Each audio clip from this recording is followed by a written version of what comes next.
This is Pet Life Radio. Let's talk pets.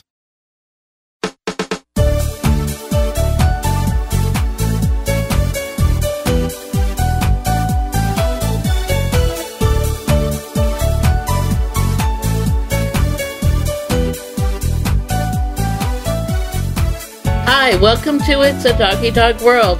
I'm your host, Liz Palika, and with me today are my good friends Petra Burke. Hello. And Kate Abbott. How do?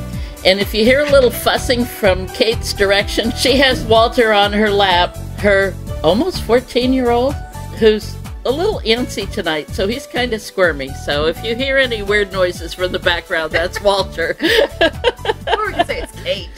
or Kate. We're going to talk about a different kind of subject. I don't think in all the podcasts we've recorded, I don't think we've talked about this specifically before. Sort of. Well, we've talked about choosing a breed and why you would. Right. But this is kind of before that. Right. If you're contemplating getting a dog, what we would like you to think about is why.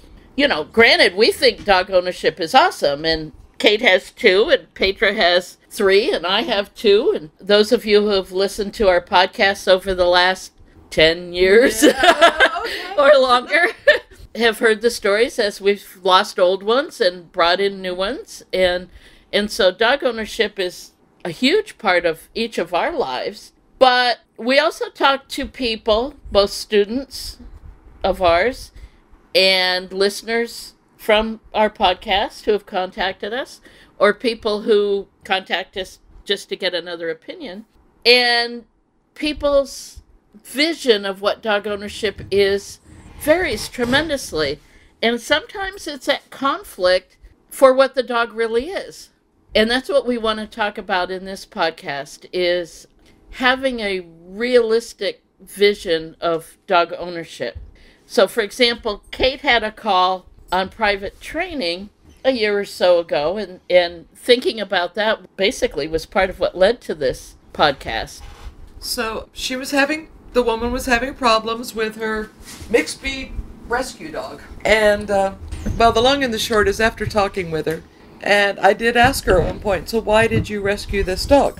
Well, he was kind of beige blonde, and she liked that color. But what it turned out was that her previous dog had been very mellow, very sociable, and she had a group of friends, and they would meet and go for walks with their dogs and go to coffee shops and hang out with their dogs. And when she had to put her old dog to sleep, she missed that. So she kind of went looking for one that matched her outfits and looked like the other dogs. Oh, God. Because she wanted that life again. It was an accessory. You're shopping for an accessory? Whereas I thought about it, it was like her membership card to the group. Huh.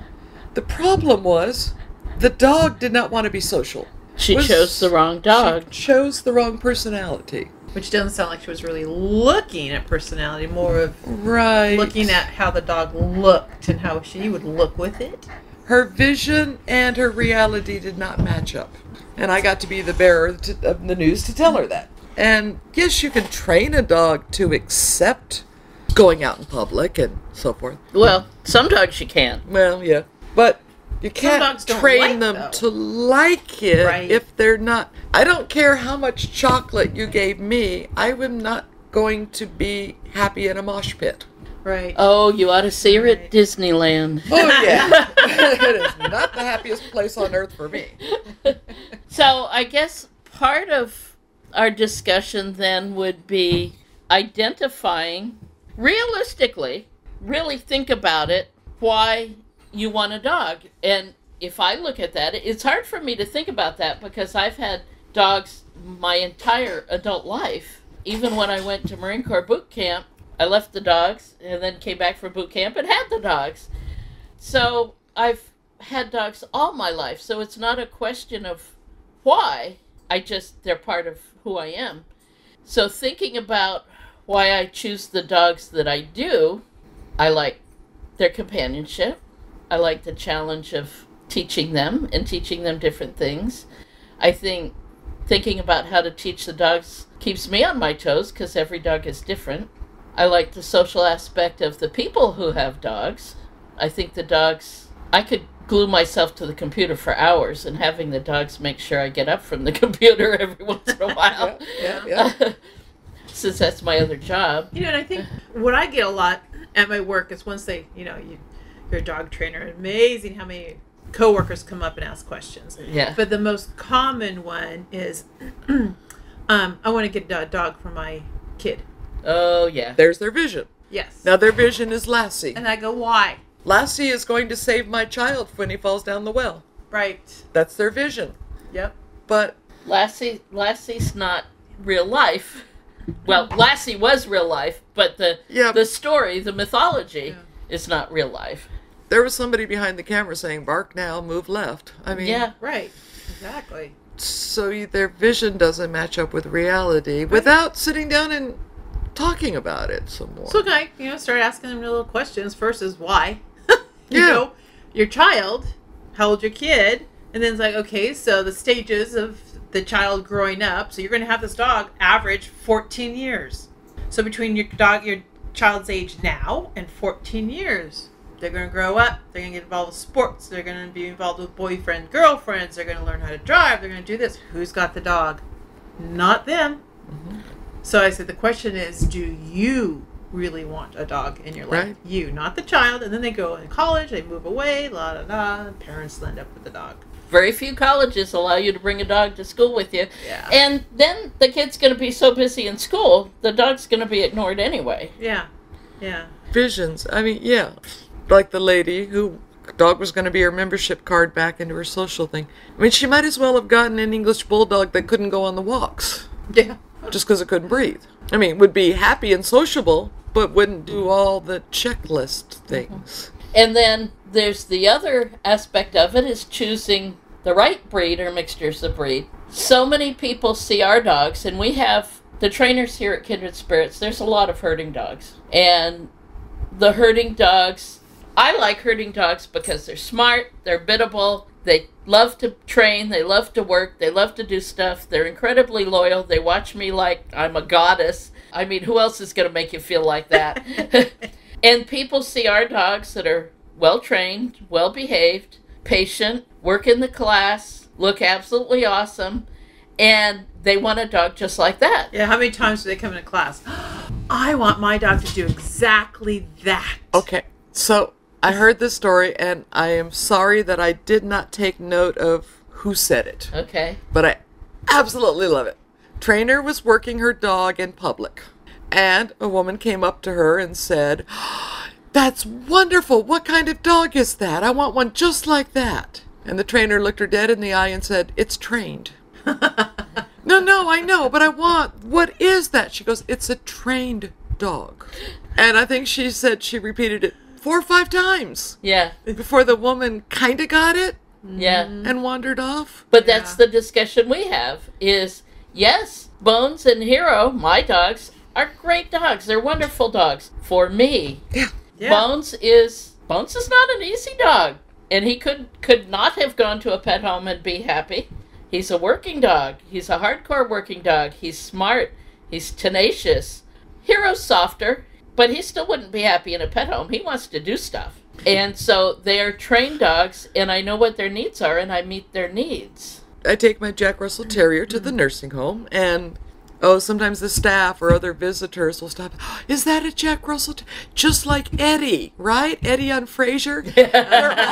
Those are such good dogs and calm. I'm gonna get one of those. No, wait, no, you don't want to do that. Well, we see it lately with the Huskies. Oh, so many Huskies. Because I believe The Game of Thrones. Thrones has them in there. And I was talking to one of our new students who adopted, Right? rescued a Husky. And that's what she had heard when she was looking around, that a lot of these are turned in because the Game of Thrones. I said, yeah, but those are trained dogs. They don't come to you that way. Yeah. And so many now are being turned in because... Turned into rescue. Yeah. Yeah. Yeah. Have your vision. I mean, I used to feel bad when I had my Rottweiler and people would say, "Oh, she's wonderful. I'll get one like that." No, Rottweiler is a very specific kind of breed. And just because my girl is trained Right? doesn't mean that all Rottweilers will behave that way. my vision changes a lot. I mean, from Rottweilers to Terriers to Cockapoos. Yeah, well, that's Petra's fault. Hey, wait! Yeah, but it's, for me, part of my vision is the different kinds of breeds teach me something different. Oh, yeah, sure. So I like moving from different, not just different breeds, different classes of dogs. Well, I went through that years ago. I mean, when Paul and I met, I had a Dachshund Chihuahua mix, and then we got a Dalmatian. I will admit the Dalmatian went back to the breeder very shortly. I realized within days that that was the wrong choice for me. So I did the responsible thing. He went back to the breeder. German Shepherds, which I loved. Doberman, which unfortunately I found out I was allergic to. Yeah. So he went to a working home. Papillons, kept them for their lifetime, but they weren't the right breed. Aussies, English Shepherds. So I went through a number of, and the English Bulldog, the Marine Corps mascot. Yeah, you didn't pick him. No, we didn't pick him, but we had him for several years.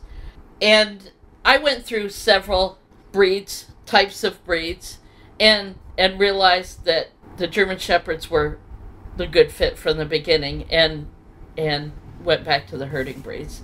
The herding breeds fit me well. Yeah, it's hard. It's hard to help somebody pick the right breed if they don't have a good vision. I guess that's it's the first filter for me. Right. Yeah. And we often get around that by saying, well, what do you want the dog to do? Yeah. Right. Well, or where do you live? How many people have we talked to recently that live in apartments with Huskies? Oh my God, you mentioning that. That's exactly that rescue that just started class, exactly what it was. Yeah. 2 other little apartment dogs, and they got this Husky, and live in an apartment, and a family of 5. Wow. Upstairs apartment, not even a yard. Wow. And they couldn't figure out why this Husky was just so... crazy. Yeah, pretty much. Jeez. Yeah. Yeah. But where do you live? Mm-hmm. Is your living situation appropriate to the breed or type of dog that you're anticipating? And there's some ironies, like a Great Dane can live in an apartment nicely. Sure. Yeah. They don't have a lot of stamina usually. Right. I mean, once they get past puppyhood. Yeah. And so, a good walk and they're happy. Yeah. Or actually, a number of even greyhounds, surprisingly, are couch potatoes. Yeah. Yeah, they have the spurt of their energy, and then they're like, okay, I'm done. Yeah. And they're couch potatoes. They're sprinters. Yeah. And then there's also your temperament and that house and that yard, or lack of. I have a very small yard. I have 2 herding dogs. I have to make sure they get walked, they get run, they get brain games, they get trick training, they get exercise. Otherwise, my situation would not be appropriate for 2 busy herding dogs. So today I did a private training with a lovely couple and 2 lovely dogs. One is an Aussie, one is a Springer Spaniel. And the dogs are sweet, no aggression, they want to learn, they know a little bit. But Mom and Dad have very different visions. So 2 totally different dogs, too. So whose is who? They haven't really divvied them up, but I would say that the gentleman was more attracted to the male Springer and the woman more to the female Aussie. That'll be interesting if that remains that way as the dogs grow up. Right.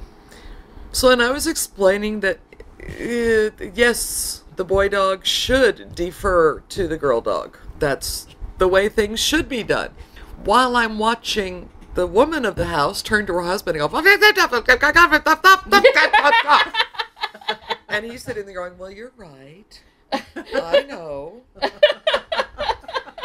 And what she was going at him about is, you never tell the dogs no. You're not strong enough with them, so they just walk all over you. And he's going, yeah, I don't like to say no. It's interesting that he's the soft one. I don't want to fight with the dogs. I want them to be my friends. No, they are not your friends. They are our dogs, and they must behave, or they're no fun to be around. And you must tell them. Yes, dear, you're right. And I'm thinking there's 2, they both love their dogs.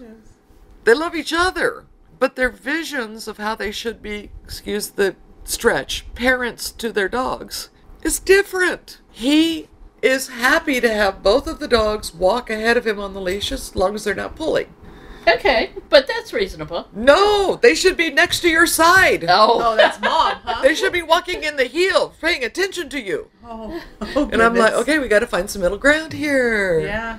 I don't mind them walking ahead as long as they're not pulling, but didn't you just tell me that the dogs have pulled you down, sir? Several times by pulling hard? Well, that's true.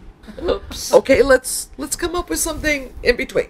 How about just loose leash no matter where they're walking? So we compromised on that and we worked on that, and they were both happy with that. At least for today when I left. We shall see. And as your door closed and you started the engine. That's it. They were very nice people, and the dogs really wanted, but because they had different visions, the dogs didn't know what they were Dogs were supposed to do. confused. Well, yeah, I can understand that. Yeah. So it's not just getting the right breed, it's also Well, I think it takes some self-reflection first. some honest look at your lifestyle, Your Yeah. lifestyle. your own personality. Yeah. Yeah. It takes some honest reflection. Your house, your yard, the time you got to spend with the dog. My boys would not be happy if they were alone for 8 hours a day and left in a backyard and then had nothing to do. I come home, sit down in the easy chair and fed them and did nothing else. I mean, a day or two of that might be okay, but not every day. This has nothing to do with it, but it was so sweet. So they're a retired couple, Okay. This same couple? this couple, Okay. and they take the dogs with them wherever they can, Okay. eat out on patios and things like that. But about every 3 months, they go up to LA for the day, Los Angeles for the day. Okay. So they're gone a minimum of 7 hours, sometimes 10. Okay. Did I think that was okay to leave the dogs for 10 hours? Well, the first thought was, where are you leaving? So I said, well, where are you leaving? Well, they're in the garage, but we have a couch and an easy chair in there for them. And an automatic feeder in case we're not home by the time they're used to getting dinner.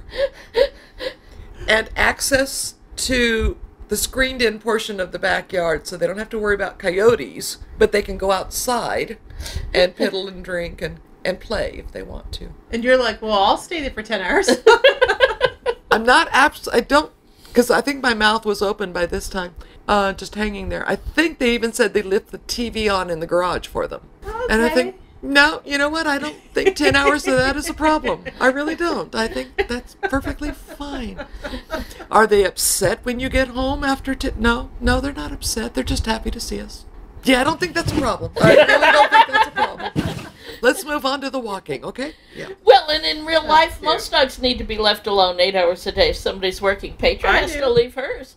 But she doesn't come home and ignore them. No. And No. they can go to the bathroom. Yeah. And they've got... I was getting And ready they have for their my... beds in and outside the garage as well. Yeah. And, But yeah. did you have a TV for them? No, I No. don't. And no couch. Don't tell them about I was it. just going to say, I'm going to tell them. No, it's not. A couch and an easy chair and a TV. No. Little sidebar. And then when I get home, it's like, I go home, change, and they're out with me right away, and we do the chores on my little farm. And they're out there doing the And work. then they come to Kindred Spirits come or here, and then they whatever. work. Yeah. So Yeah. they're not, it's not you come home from work and yeah, they're I plopped come down in from front work. of the TV. Yeah, they're just And they're that's like where with my me. vision got mixed up with theirs, because when they first asked, I thought they were leaving the dogs in crates. Yeah. I'm always Sure. like, no, you can't leave a dog in a Yeah, crate for that's more long. than, say, Yeah. 3 or 4 hours. Yeah. Yeah. But, No, they're leaving them in luxury. yeah, I was like, Nice. okay, fine. An older couple, again, retired, they had a lovely toy poodle. And she was about 8 or 9, so they have already forgotten the puppy raising. Sure. The mind kind of blocks that out. So at some point they said to each other, let's get another lovely little dog. So they got another toy poodle puppy. Oh my. And the vision was shattered. Yep. Because it was a puppy. It wanted to run and play. And wrestle with the old dog who probably didn't want to do that. Actually, the old dog wanted to. Oh, okay. Oh, good. But Mom, it's just so much commotion. Oh. I want... I always look at it as being fun. No, she wants to sit on the couch with her cup of tea and her poodle by her side and read her book. Oh. That was her vision of having a dog, and the older poodle was cool with that. The puppy went, not yet! And And probably not for 3 or 4 years. Yeah. And when I told her that, she was stricken. So we did rehome her. And then the original owner called me 3 days later going, oh, did I do the right thing? Oh my God. I said, well, who did, tell me about the rehoming. Well, it's this really nice couple. They're younger than we are, but they're already retired, and they have a second home down in Mexico near Acapulco, so they just took her down there with them. They sent us pictures every day of her on the beach or by the pool or on the plane or in the back of the rental car and going out to dinner. I think that poodle puppy is In probably the Hermes, thrilled. and I'm like, would they adopt me too? I think you did a wonderful thing by finding her a good home. And let me stress, good home. And those people are now in class with that dog, and they're loving her. And now all these visions are clear. They're happy back with their one sedate older dog who probably misses the younger dog. Oh, I'm sure. She was probably having a blast. Yeah. Yay, life's not boring now. And that's a good point. In that case, it's like, well, then maybe considering there's so many sweet older dogs that need homes. Yep. It does not have to be a young dog. Go look for something older. They need good homes to live out the last few years of their A lives. couch potato to sit next to you on the couch would be great. Perfect. Yeah. Oh, that's how I got Walter, right? Because Virginia got Walter as a puppy and had a vision Out of it, yeah. of a dog lying in the sun while she gardened. Yeah. No, Walter was it helping was her not dig that. more holes than she wanted. And then she destroyed the garden. We actually, as my Rottweiler was winding down and wanting to lay in the sun, she became a good dog for Virginia. Right. She's still my dog, though. All right, well, we need to take a break for our sponsors, so hold on. We've got a lot more to talk about when we get back. Sit, stay. It's a Doggy Dog World. We'll be right back after a short pause. Well, 4 to be exact.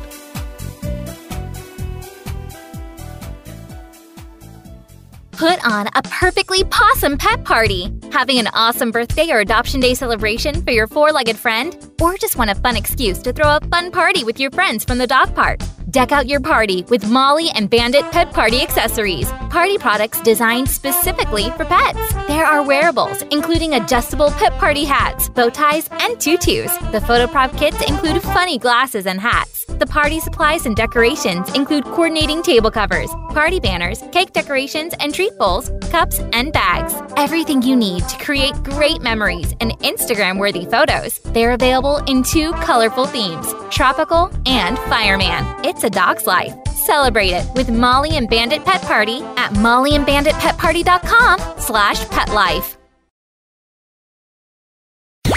Let's talk pets Let's talk pets on Pet Life Radio. Pet Life Radio. PetLifeRadio.com. We know you're begging for more.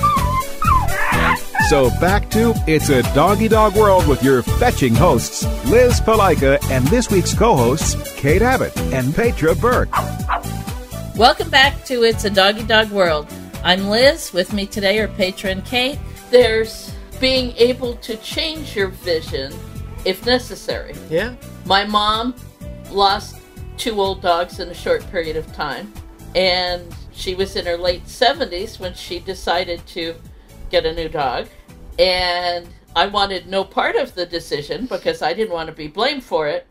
And so I told her, do your research and you choose. Well, she chose a puppy, and I was like, okay, it's up to you. By gum, she raised that puppy. Ginger's a very nice dog, but my mom wanted to do therapy dog work with her like she had done with her previous 2 dogs. Yeah. Ginger didn't like that. So Most I important. will give my mom credit. She was able to change that vision of what Ginger's life was going to be.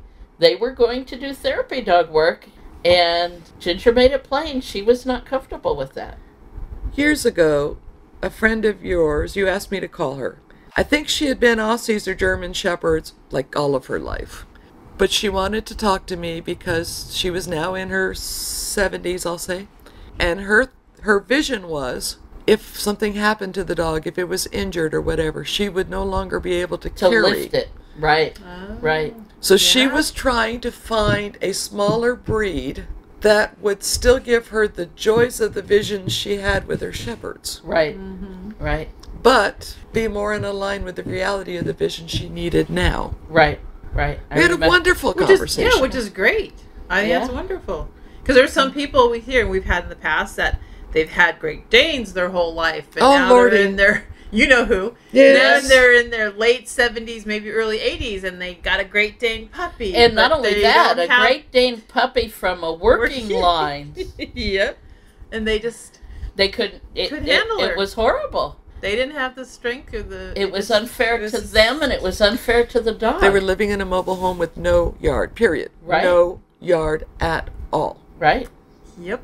And they didn't even want to consider getting a small dog, a lap dog kind of thing. Nope. They've always had Great Danes, and they will continue to argued have with Great us Danes. and argued with us and argued with us. And the they poor- were at each other's throats, and the dog was at their, and everybody was fighting It with was everybody. horrible.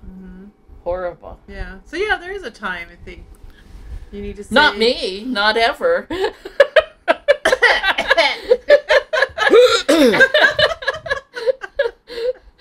But I will have my there's a herding time. dogs. But other people. So I researching... don't remember this when in like 10, 15 years from now.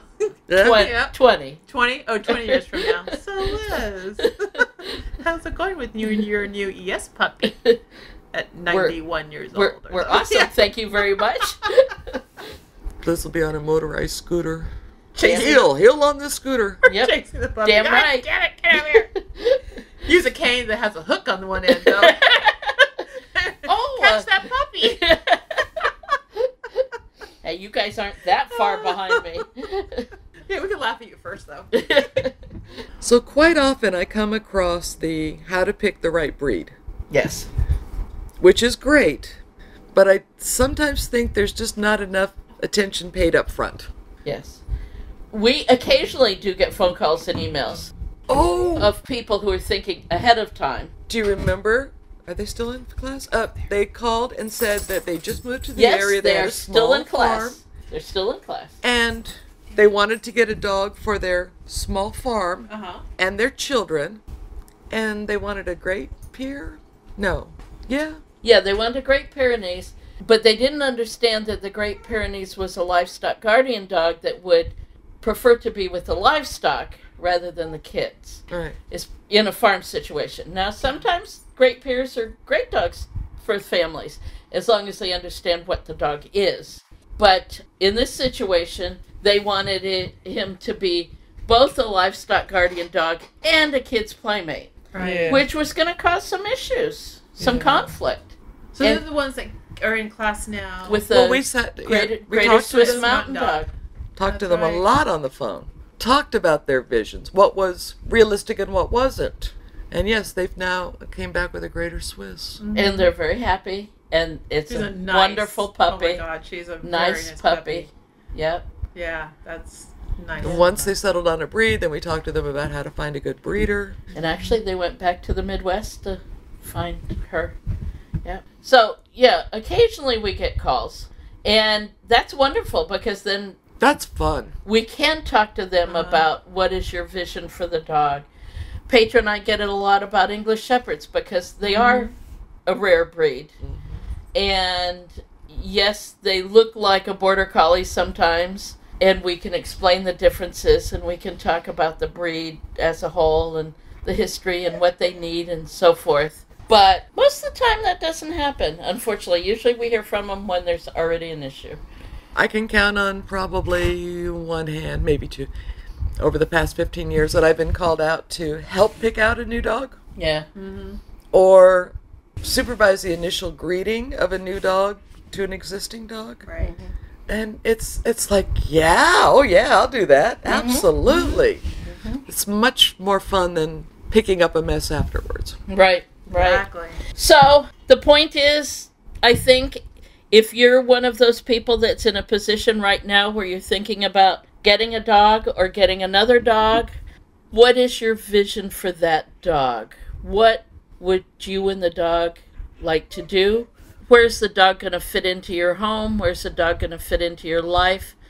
is what you're expecting going to be the right thing for that dog? Because, we've got to make both sides happy. Yeah. Make you happy and make your dog happy. If... Well, and then 20 years ago, you had that Great Dane. But now look at you. Are you at the age, can you bend over? Do you have back issues? Can you... Like that lady, can you pick up the dog if the dog was injured? That was a concern of hers. Yes. Which was a realistic one. Yeah. So, like younger days, I wanted this breed, but I'm older now, so maybe look at something else. Are you willing to do what that dog is going to need? Mm-hmm. Yeah. Beyond the 30-second commercial you see on TV of the golden retriever running. Right. I thought long and hard about it before I got Bones, my first English Shepherd. Because I knew that this breed was similar to Australian Shepherds, but different. Right. And I really went back and forth and back and forth. I researched the breed for a long time and then picked the breeder's brain. Yep. And even after I brought him home, I was picking her brain. And finally she said, Liz, he's got a wonderful home. He's perfect for you. And I went, really? And I've owned dogs all my adult life, but I still had to think about it that much. Am I doing the right thing for this dog? I'm going to go out on a limb and speak for a lot of dog trainers saying, ask us questions about what you should get. Mm-hmm. Sure. And I'm going to put in a plug for good breeders. Yes. It is wonderful to rescue a dog if that is still going to be the right dog for you. We've all had rescues, but a breeder, a responsible, reputable breeder who knows her breed well, is going to know each individual puppy inside and out. With both Bones and Hero, I let the breeder pick that puppy. They'll know the good parts of the breed and the bad parts. Right. Because they don't. And I firmly believe that if you buy from a respectable breeder, you're actually helping to reduce the number of dogs that need homes in the future. Yes, because these are the dogs that are going to stay in their home. Mm-hmm. Or back to the breeder. It'll go back to the breeder. Responsible breeders will also help reduce the number of unwanted dogs, because I'm stressing a responsible breeder. Right. We should help and support responsible breeders. Right. That's my soapbox. And if you do want to adopt, if you want to rescue, that's absolutely fine too. Yep. Just do so just as wisely as you would if you were finding a reputable breeder. Exactly. All right? Well, I hope we've given you something to think about, and it's something to chew on. And we'll talk to you next time. Bye-bye. Having a rough day? Longing for the dog days of summer? Think your fun furry friend lives a dog's life? Well, find out everything you're begging to know as Pet Life Radio presents It's a Doggy Dog World with pet expert and award-winning author Liz Palaika. Every dog has his day, and you'll find out how to make your dog's day fun and rewarding every week on demand, only on PetLifeRadio.com.